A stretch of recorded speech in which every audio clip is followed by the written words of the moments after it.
aking ibinabahagi ang kapayapaan at pag-ibig.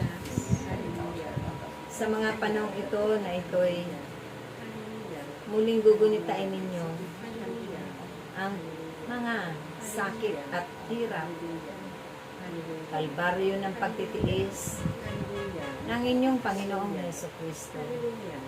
Ay isang himala ito na inyong naranasan sa inyong mga buhay, na ito'y kanyang kalooban upang ang lahat ng bagay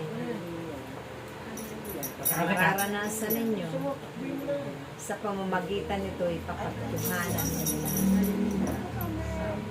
ang mga turo o katuruan ng Diyos na makatutuhanan. Kaya't aking mga anak, sa tuwing kayo'y nakikipagtipan o paparoon sa piging ng Diyos, naway puno kayo ng pag-ibig at kagalakan. May malinis na pulso ilalim. Ay iaalay kayo. Ganon din, iaalay ninyo ang lahat ng mabubuting bagay sa inyong mga kapwa-tao at ipalaganap sa sanglibutan ito, upang sila man ay magkamit ng bagong buhay at makikilala rin nila ng lubusan ng Diyos. Matututong umibig at mapupuno ng pag-ibig ng Diyos. At siya ang maghahari sa kanilang mga buhay.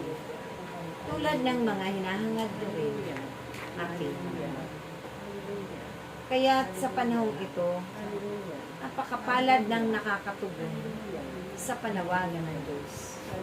Dahil isa mang hamon ito, mahirap ganapin sa inyong mga buhay, subalit sa kabila ng lahat ng iyan, kayo'y may mga pagpapalang makakanta na nagmumula sa Diyos na makapangyarihan sa akin. Wala na kayong ibang aasahan at sasantigan pa aking, kundi ang kanyang kapangyarihan, ang kanyang kabutihan at pag-ibig at pagpapalang. Dahil kung sa kapwa-tao ninyo kayo umasa, naway pakaisipin ninyo muna ng makailang una.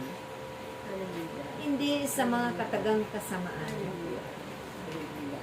sila ninyo tinitingnan, bagos sa lahat ng bagay na hindi rin nila makakayanang ibigay sa inyo. Dahil ang Diyos lamang ang may kakayanan na ibigay ang mga bagay na iyan. Siya ang pinagmulan ng lahat. Siya ang pagmumulan ng lahat. Biyaya man ito o mga pagsubok at suliranin na kanyang pinahintulutan sa inyo. Ito'y inyong pasalamatan at tanggapin ng buong puso.